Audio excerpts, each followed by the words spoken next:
Gawin mo na 5,000. Ano? Nakakuha mo lang. Kuha ulit. Eh dapat ibuong pera na lang binigay mo sa akin eh. Bumili na lang ako sa palengke, mura lang eh. Walang items, walang pera. Paano kaya ako makakahulog kay Bombay sa susunod na araw? Natalo ko yung pera sa sugal eh. Ayan na pa man din, dumaan na. Maniningil na yan. Ano kaya gagawin ko? Sana ipautangin ulit ako. Natalo ko sa sugal yung pera eh. Buti na lang, may natira akong 20 pesos oh. Unang hulog. Sa susunod na araw, wala na. Sana ipautangin ako nito ulit. Hulog ko. Hiningil ako. Sige, balik mo ako dito ha.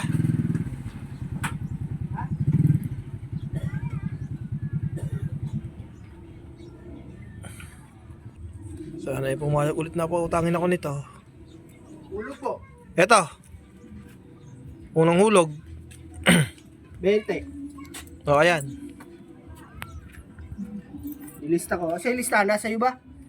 Ay, naiwan ko eh. Kukunin ko na lang mamaya. Sige. O, sa susunod na hulog ko, saka mo na lang ng pirma. Pirma ako eh. Oo. 20. Ayan. Teka. May sabihin ako sa'yo. Baka pwede ulit akong makautang sa'yo ng pera. Ano? Kakautang mo lang. Utang ka ulit. Isang hulog mo pa lang. Kinulang kasi yung ano eh, yung bigay mo eh. Mas mahal pa yung item na kaysa sa pera eh. Abi, ganun talaga. Eh, mas mahal.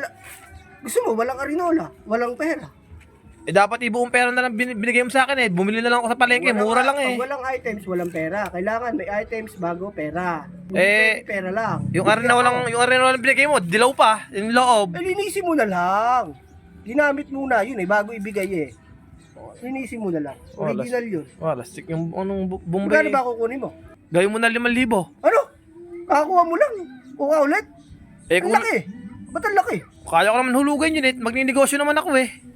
May balansi ka pa 3,000. Tapos kuha di 8,000 na. Eh, may tubo pa yun. Okay lang yun, mahuhulugan ko naman yun eh. 5,000. Oo. Bali ang hulog na nay, Magkano na isang araw hulog nun? 70 isang araw. Ilang buwan ulit yan? 3? May 3 buwan. O sige. Sandali.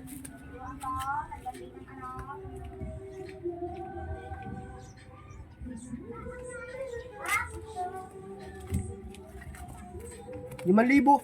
Oo, 5,000. O ito 1,000. Salamat.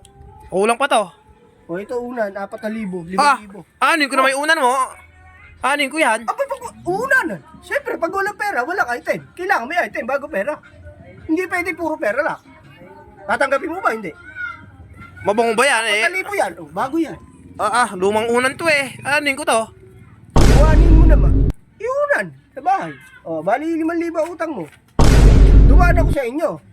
Ba't may aso? Kaya nga dito ka pinadaan sa likod din. Walang aso kahapon doon ah. Daming tsinelas, walang tao. Kanina. Oo.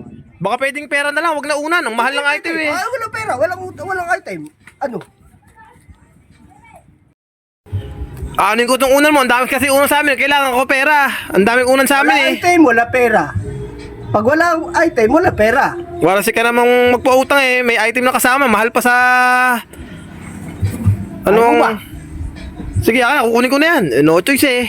Gagamit sa Bali, negosyo utang mo eh. sa akin ay unay 3,000, 5,000, may 6,000, 9,000 lahat. Singilin kita araw-araw, 70 araw-araw, 3 buwan mo babayaran. Tanggalin mo aso sa inyo, hindi ako makasingil. Oo, sige. Walang aso kayo nung ikaw umutang. Bakit ngayon may bulldog? Ha? Bukas singil kita, 70. Oo, sige. Doon. Oo. Tanggalin mo aso. Oo. Kanina David tsinelas, wala tao. Oo. Ha? Pakagulong mo kasi. Kaya nalaga ka ng aso eh. Wala sige, papautang ng pera eh. May kasamang item eh. Mahal pa ang item eh sa pera ah.